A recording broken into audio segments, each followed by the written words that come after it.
బెల్లంకొండలో bumper offer 3,75,00,000 KG+2 4 BHK villa కొనండి. నెలకు 1,00,000 rent guarantee. Terms and conditions apply. నమస్తే, నేను విజయ్. ప్రస్తుతం ఇరాన్ మీద అమెరికా, ఇజ్రాయెల్ కలిసి భీకరమైనటువంటి దాడులకు పాల్పడుతున్నాయి. ముఖ్యంగా ఒక రకంగా యుద్ధ వాతావరణం ప్రపంచవ్యాప్తంగా అలుముకోబోతుంది. సో ముఖ్యంగా ఇప్పటికే ట్రంప్ అనేక సార్లు చెప్పారు, ఎక్కడ ఏ దేశం మధ్య యుద్ధం జరిగినా కూడా ఆ యుద్ధాన్ని ఆపేటువంటి శక్తి తనకు మాత్రమే ఉందని చెప్పే ట్రంప్ ఇప్పుడు తీరా ఇజ్రాయెల్తో కలిసి ఇరాన్ మీద ఎందుకు యుద్ధం చేస్తున్నారు? ఈ యుద్ధ ప్రభావం ముఖ్యంగా ఇండియా మీద ఎంతవరకు ఉంది? దీని గురించి మాట్లాడదాం. Global strategic economist GVR Shastri garu ఉన్నారు. శాస్త్రి గారు నమస్తే. నమస్తే. సో ఈ యుద్ధం ఎఫెక్ట్ అన్ని దేశాల మీద పడే అవకాశం ఉందంటారా? ఇది అసలు యుద్ధం కాదు. యుద్ధం చేయడానికి జయాలు ఉండాలి, యుద్ధం చేయడానికి ఒక వాదన ఉండాలి. ఓ పక్కన నిన్నే American ambassadors, American representatives, Oman నుంచి వాళ్ళ ఫారిన్ మినిస్టర్ చాలా సుస్పష్టంగా మేము డైలాగ్లో బిట్వీన్ ఇరాన్ అండ్ అమెరికా చాలా ఎదరికెళ్ళిపోయాం.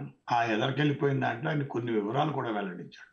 ఆ వివరాలు ఏంటంటే, ఇంకా ఇరాన్ ఇంకా ఎన్రిచ్మెంట్ చేయదు, ఒకవేళ ఎన్రిచ్మెంట్ చేయడానికి చేసినా ఐఏఈ వాచ్ డాగ్ని అలౌ చేస్తుంది చూడడానికి. ఆ మాటలు అవుతున్నాయి.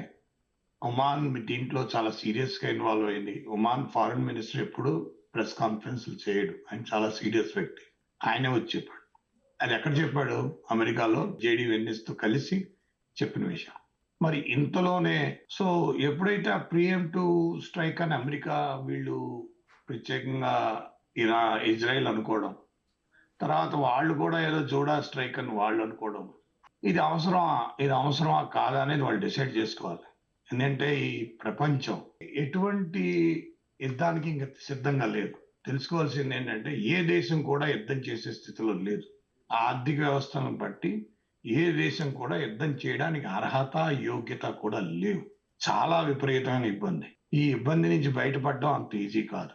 కానీ ఇంకొక 10 రోజులు, వారం నుంచి 10 రోజులు, 15 రోజులు కనుక యుద్ధం సాగినట్లయితే డాలర్ వాల్యూలో వచ్చే మార్పులు, సప్లై చైన్ మేనేజ్మెంట్, ఇప్పుడు కనీసం 10 రోజుల పాటు సప్లై చైన్ మేనేజ్మెంట్ ఆగిపోతుంది. స్ట్రాటజిక్గా వాళ్ళకి అవకాశం ఇచ్చినట్టు అయిపోయింది, ఇరాన్కి అవకాశం ఇచ్చినట్టు అయిపోయింది. ఎందుకంటే ఆ ఇరాన్కి ఈరోజు అటాక్ చేయడం వల్ల వాళ్ళు ఏం చేశారంటే, వెంటనే వాళ్ళ రిటాలియేషన్ ఎన్ని దేశాల్లో అయితే అమెరికన్ ఎయిర్ బేస్లు ఉన్నాయో వాళ్ళ ముస్లిం కంట్రీస్లో, అన్ని ముస్లిం కంట్రీస్లో వాళ్ళు అటాక్ చేశారు. 7-8 కంట్రీల్లో వాళ్ళు అటాక్ చేశారు. అంటే వాళ్ళు చెప్పే మెసేజ్ ఏంటంటే లౌడ్ అండ్ క్లియర్, మీరు మా దగ్గర నుంచి వచ్చే మిసైల్ని మీరు ఆపుతున్నారు, కానీ వాళ్ళ మిసైల్ని మీరు ఆపట్లేదు, మమ్మల్ని లక్ష్యంగా చేసుకున్నారు, అంచేత మీరు కూడా వాళ్ళతో సమానం అని చెప్పి ఆ మెసేజ్, స్ట్రాంగ్ మెసేజ్ ఇచ్చారు. ఈ రాత్రి చాలా కష్టమైన రాత్రి.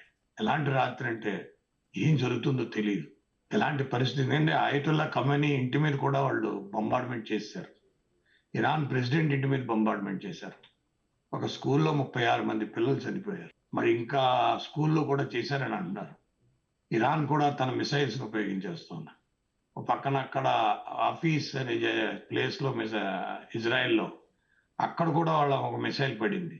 దేనికి ఇది ఎంత అవసరం అన్నది. ఎందుకంటే చాలా ఆలోచించవలసిన విషయం ఏంటంటే, వాళ్ళు చెప్పేది ఏంటి, మీరు రెజ్యూమ్ చేంజ్ చేస్తున్నాం అన్నాడు ఆయన, ట్రంప్ గారు. పొద్దున్నేమో రెజ్యూమ్ అంటున్నాడు, మళ్ళీ ఇప్పుడు వచ్చేసి రెజ్యూమ్ కాదు, మేము ఇచ్చేయడానికి చేస్తున్నాము వాళ్ళకి, we will not allow Iran to hold atom bomb అని. మరి దానికి దీనికి చాలా తేడా ఉంది. హోల్డ్ చేయకూడదంటే డైలాగ్కి వెళ్ళాలి.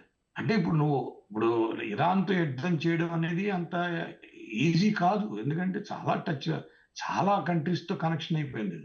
అది ఎండిపోతుంది. మనకేంటంటే ఇప్పుడు మిడిల్ ఈస్ట్ అయినా సరే, far east, middle east, Asian countries చాలా వరస్ట్ ఎఫెక్ట్కి వెళ్ళిపోతాయి. అది ఆయనకు తెలుసో తెలీదో, ఎందుకు అత్యవసరంగా దిగవలసి వచ్చిందో. ఎందుకంటే ఇదేం వెనిజులా కాదు, రాత్రి సైన్యాన్ని పంపించడానికి అధ్యక్షుని పట్టుకొచ్చేయడం. అలా జరిగే పని కాదు ఇది. అలా ఏం జరగదు. ఇది రేపు పొద్దున్న రివర్స్ అయిపోయినా కూడా ఆశ్చర్యపోకల్లా, రేపు పొద్దున అమెరికా కూడా నష్టపోయినా కూడా ఆశ్చర్యపోకల్లా. ఇజ్రాయెల్ యొక్క స్టేక్ని ఎదురుపెట్టేశారు. ఇజ్రాయెల్ స్టేక్ ఎంత ఎదురుపెట్టారు. ఇది స్ట్రాటజిక్గా అంత అవసరమా? స్ట్రాటజిక్గా ఎందుకంటే దీన్ని సప్లై చైన్ మేనేజ్మెంట్ మీద కొట్టింది, డాలర్ మీద కొట్టింది, గోల్డ్ మీద కొట్టింది, ఫారిన్ ఎక్స్చేంజ్ రిజర్వ్స్ మీద కొడుతుంది. రేపు పొద్దున్నుంచి రేపు ఎప్పుడైతే ఈ మన స్టాక్ మార్కెట్స్ ఓపెన్ చేస్తాయో అన్నిటికంటే నష్టపోయేది American stock markets. American stock markets నష్టపోతాయి. మొత్తం అక్రాస్ ది గ్లోబ్ నష్టపోతుంది. అంతేంటి ఒకటి నేర్చుకోవాల్సిన లీడర్స్ తెలియవలసింది ఏంటంటే ఇంక యుద్ధాలు చేసే సమయం కాదు ఇది. యుద్ధాలు చేసే సమయం అసలు కాదు ఇది. ప్రజల దగ్గర ఆ పరిస్థితి లేదు. ప్రజల దగ్గర మన ఆ డబ్బు అక్కడ లేదు. ప్రజలు కట్టలేని స్థితి ఇది. యుద్ధాలు ఎవరో క్రియేట్ చేసి డబ్బులు క్రియేట్ చేసి ఏం చేయరు. అంతా ప్రజల సొమ్మే అది. అలాంటి పరిస్థితిని మనం కోరుకుంటున్నామే. వాడు అలాంటి పరిస్థితి తీసుకొస్తున్నారు. వాళ్ళ అవసరం వాళ్ళు ఆలోచించి చేస్తున్నారా? దీనికి అంత ఆలోచన జరిగిందా? ఇంత స్ట్రాటజిక్‌గా ఎందుకంటే మీరు ఇప్పుడు చూడండి వాళ్ళు ఎంత దారుణంగా ఇజ్రాయెల్ మిసైల్స్ ఏసారని చెప్పి గబగబా ఖతార్, బహ్రెయిన్, కువైట్, యూఏఈ అన్నిటి మీద ఏసేసారు వాళ్ళు. వాళ్ళు కనెక్ట్ చేసేసారు. ఇది స్ట్రాటజిక్‌గా ఎక్స్‌పెక్ట్ చేయలేదు వాళ్ళు. వాళ్ళ బేస్‌లు ఉంటాయి. బేస్‌ల మీద వాళ్ళు అటాక్ చేసేసారు. ఆ బేస్‌ని ఎప్పుడైతే అటాక్ చేసేసారో వాళ్ళకేంటి ఇప్పుడు తెలుస్తోంది ఏంటి? ఇప్పుడు వాళ్ళు డెసిషన్స్ తీసుకోవాలి. ప్రతి కంట్రీ డెసిషన్ తీసుకోవాలి. ప్రతి కంట్రీ డెసిషన్ తీసుకోవాలి. మనం ఇరాన్ వైపు ఉండాలా? అమెరికా వైపు ఉండాలా? లేకపోతే మనం మధ్యస్థంగా ఉండి వాళ్ళ మిసైల్స్ వెళ్తున్నప్పుడు చూస్తూ ఉండి, వీళ్ళ మిసైల్స్ వస్తున్నప్పుడు చూస్తూ ఉండాలా? మన రోల్ ఏం లేదా? మన రోల్ ఉంటుందా? ఉండదా? అనే ఒక సందిగ్ధాన్ని ఆయన తీసుకొచ్చేసాడు కదా! అంటే ఏంటి? అమెరికా యొక్క ఒక స్ట్రెంగ్త్ ప్రపంచంలో ఒక స్ట్రెంగ్త్‌గా నిలబడే ఆ స్ట్రెంగ్త్‌ని ఆయన స్తంభాన్ని కదిపేశాడు. ఎన్నో 36 ఎయిర్ బేస్‌లు ఉన్నాయి. ఇప్పుడు సిరియాని మీరు కదిపేశాడు. ఇరాక్‌ని కదిపేశారు. సిరియాలో మీరు గోల్డెన్ హైట్స్‌ని మీరు ఇజ్రాయెల్ కలిపేసుకుంది. ఇంత హడావిడిగా వచ్చి ఇదేదో కొంచెం హడావిడిగా నాకైతే స్ట్రాటజిక్ థియరీని కనుక అండర్‌స్టాండ్ చేసుకుంటే ఏ ఈ స్ట్రాటజిక్ థియరీలో ఇది నిలబడదు. భారతదేశానికి అవసరం తప్పకుండా ఎందుకంటే మన సప్లై చైన్ మేనేజ్మెంట్ మీద ఎఫెక్ట్ అవుతుంది. మనకి భారతదేశానికి వచ్చిన నష్టం ఏంటంటే సప్లై చైన్ మేనేజ్మెంట్ మీద ఎఫెక్ట్ అవుతుంది. అన్నీ ఎఫెక్ట్ అవుతాయి. రాను, పోను మీకు ఆ వస్తువుల దగ్గర నుంచి మన బ్రేక్‌ఫాస్ట్ నుంచి డిన్నర్ దాకా అయ్యే ప్రతి వస్తువు మనం కొన్ని వస్తువులు దిగుమతి చేసుకుంటాం. మనం ఎగుమతులు చేస్తాం. అవన్నీ కూడా ఎఫెక్ట్ అవుతాయి. ఎందుకంటే మెడిటరేనియన్ సీ నుంచి వెళ్ళాల్సి ఉంటుంది. మెడిటరేనియన్ సీ ఇప్పుడు బంద్ అయిపోయింది. ఇరాన్ పక్క నుంచి చాబర్ పోర్ట్ మనదుంది. చాబర్ పోర్ట్‌లో ఆపరేషన్స్ ఆగిపోతాయి. మనం ఆఫ్ఘనిస్తాన్‌కి సపోర్ట్ చేయాల్సి ఉంటుంది. ఆఫ్ఘనిస్తాన్‌కి పాపం ల్యాండ్ లాక్డ్ కంట్రీ అది. ఆ ల్యాండ్ లాక్డ్ కంట్రీకి మనం మాక్సిమం మనమే హెల్ప్ చేస్తాం. వాళ్ళకి మెడిసిన్ ఏంటి అన్నీ మనమే చేస్తాం. సో అలాంటి ల్యాండ్ లాక్డ్ కంట్రీకి మనం చాబర్ పోర్ట్ నుంచే ఎక్కువ ఇచ్చేస్తాం. మరి ఇందులో ఇంకోటి ఏంటంటే చాలా కొసమెరుపు ఏంటంటే సౌదీ అరేబియా మీద కూడా అటాక్ జరిగింది. సౌదీ అరేబియా మీద ఇరాన్ అటాక్ చేసినప్పుడు వాళ్ళిద్దరి మధ్య ప్యాక్ట్ ఉంది. Defence pact. ఎవరి మీద? Pakistan and Saudi Arabia. మరి పాకిస్తాన్, సౌదీ అరేబియా ఉన్నప్పుడు పాకిస్తాన్ సౌదీ అరేబియా మీద అటాక్ అయితే పాకిస్తాన్ వెళ్ళాలి. మరి వెళ్ళలేదు. అంటే వాళ్ళ మధ్య ప్యాక్ట్ లేదని తెలిసిపోయింది. వాళ్ళ మధ్య డిఫెన్స్ ప్యాక్ట్ ఏమీ లేదు. ఉంటే కనుక వీళ్ళు వెళ్ళేవాళ్ళు. వీళ్ళు వెళ్ళలేదు. ఎందుకంటే వీళ్ళు వెళ్ళడానికి ఇక్కడ ఆఫ్ఘనిస్తాన్‌తో వాళ్ళు ఆల్రెడీ యుద్ధం చేస్తున్నారు. సో ఇదేంటంటే ఇది మెల్లిమెల్లిగా ఇంటర్నేషనల్ వార్‌గా అయిపోతుందా? కిమ్ కనుక నార్త్ కొరియా మీద సౌత్ కొరియా మీద అటాక్ చేస్తే అమెరికా ఏం చేస్తుంది? అసలు ఆలోచించారా మీరు? ఆల్రెడీ కిమ్ కూడా స్టేట్మెంట్ ఇచ్చారు సార్. ఆల్రెడీ కిమ్ కూడా అదే చెప్తున్నాను. ఎందుకంటే వాడికి ట్రంప్ ఎంత అనాలోచితంగా సౌత్ కొరియాని ఇప్పుడు జపాన్ ప్రైమ్ మినిస్టర్ అమ్మాయి చాలా తెలివైంది.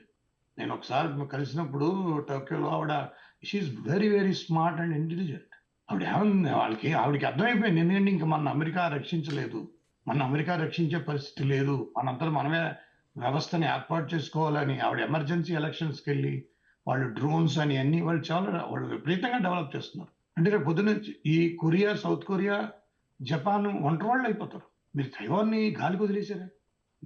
తైవాన్‌ని చైనా పక్కన గాలికి వదిలేసి వచ్చేసారా? ఓకే. మొత్తం మీ బీడాలన్నీ పట్టుకొని ఇక్కడ పట్టుకొచ్చేసారా? ఇప్పుడు ఏంటి ఇక్కడ జరిగేదేంటి? రేపు పొద్దున్న రష్యా వాడు రావడానికి గ్యారంటీ ఏంటి? చైనా వాడు అక్కడే ఉన్నాడు. చైనాకి అసలు main source of oil is Iran. Main source of oil for China, Iran and Venezuela. అది కూడా తెలుసు కదా మీకు. ఇంత ఈజీగా అయిపోయేది కాదు ఇది. దీన్ని ఎక్కడికి ఈ రాత్రి నాకు అదే అనిపిస్తోంది. ఈ రాత్రి ఎలా దాటుతున్నామా? ఈ రాత్రి ఎలా వెళ్తుందా? ఎటువంటి దిశలోకి వెళ్ళిపోతుంది? ఎందుకంటే మనం ఒక గ్లాసు నీళ్లు కింద పోసిన తర్వాత దానికి దిశానిర్దేశం చేయలేము. అది ఎటు వెళ్తుందో తెలియదు. అలాంటి వ్యవస్థీకృత విధానం మీద మనం ఆధారపడ్డామంటే ఎలాంటి పరిస్థితికి వెళ్ళిపోతుంది? ఎందుకంటే మన ప్రజలందరూ మిడిల్ ఈస్ట్‌లో ఎన్నో లక్షల మంది మన ప్రజలు ఉన్నారు. మనందరికీ చూడవలసిన బాధ్యత ఉంది. ఇలాంటి ఈ నాయకులకి నేనెందుకు చెప్పాలనుకున్నానంటే, స్ట్రాటజిక్‌గా నాయకులకి ఇంత అనాలోచితం. అంటే ఈ ప్రతీదీ టేబుల్ మీద జరగాలి. మాక్సిమం టేబుల్ మీద జరగాలి. యెస్. టేబుల్ మీద ఇప్పుడు ఇది అయినా కూడా జరిగేది టేబుల్ మీదే. ఇప్పుడు మీకు యుద్ధాలన్నీ జరిగిపోయినా కూడా చివరిన కూర్చునేదే టేబుల్ మీద. అది ఎప్పుడు జరుగుతుంది? ఎలా జరుగుతుంది? ఎంత నష్టం జరిగిపోతుంది? ప్రజలు యాక్సెప్ట్ చేయగలరా? యాక్సెప్ట్ చేయలేరా? ప్రజల్లోని ఆలోచన ఎంతవరకు వెళ్ళిపోతుంది? ప్రజల యొక్క కష్టం ఇప్పుడు వాళ్ళ కొనుగోలు శక్తి ఎంత పడిపోతుంది మళ్ళీ? మళ్ళీ బంగారం ఎంత పెరిగిపోతుంది? ఇది మన యూఎస్ డాలర్ ఎంత ఇదవుతుంది? రిజర్వ్ బ్యాంక్ ఎంత ప్రెషర్‌కి వెళ్ళిపోతుంది? మళ్ళీ అప్పులిచ్చే శక్తి ఇంకా బ్యాంకుల దగ్గర తగ్గిపోయిందా? మన బ్యాంకింగ్ సిస్టమ్‌లో అప్పులిచ్చే శక్తి తగ్గిపోయింది. ఇంక అప్పులిచ్చే పరిస్థితి లేదు. అలాంటి పరిస్థితి తెచ్చేసుకున్నాం మనం. ఒక ఆర్థికవేత్తగా నేను కొన్ని చెప్పాల్సినవి ఉంటాయి. ఏంటంటే అటువంటి యుద్ధం ఎస్కలేషన్ జరిగిపోయింది. ఈ ఫిబ్రవరి 28 ఇది చాలా వెరీ, వెరీ ఇంపార్టెంట్ డే. ఇది ఏ స్థాయికి తీసుకెళ్తుంది అనేది ఈ రాత్రి తెలిసిపోతుంది. Right sir. చూద్దాం. మీరన్నట్టుగా రాను రాను మరికొన్ని గంటల్లో ఏం జరుగుతుందో కూడా వేచి చూద్దాం. సో ఇది జీవీఆర్ శాస్త్రి గారు, ప్రొఫెసర్ గారు చెప్తున్నట్టుగా ఖచ్చితంగా అమెరికా తీసుకున్నటువంటి దుందుడుకు చర్య యావత్ ప్రపంచాన్ని ఇబ్బంది పెట్టే విధంగా మారింది. ముఖ్యంగా భారత ఆర్థిక వ్యవస్థ మీద కూడా పరోక్షంగా దీని ప్రభావం చూపే అవకాశం ఉంది. అలాగే ఇస్లామిక్ కంట్రీస్లో కూడా ఇప్పటికే విచ్ఛిన్నం అయ్యేటువంటి పరిస్థితులు ఏర్పడ్డాయి. ముఖ్యంగా ఏదైతే ఎయిర్ బేసెస్ ఉన్నాయో వాటి మీద కూడా ఇరాన్ దాడి చేయడంతో సో ఇప్పుడు ఇవాళ రాత్రి జరగబోయేటువంటి పరిణామాల మీదే సో యావత్ భవిష్యత్ అంతా కూడా ఆధారపడిందని శాస్త్రి గారు చెప్తున్నారు. Thank you so much.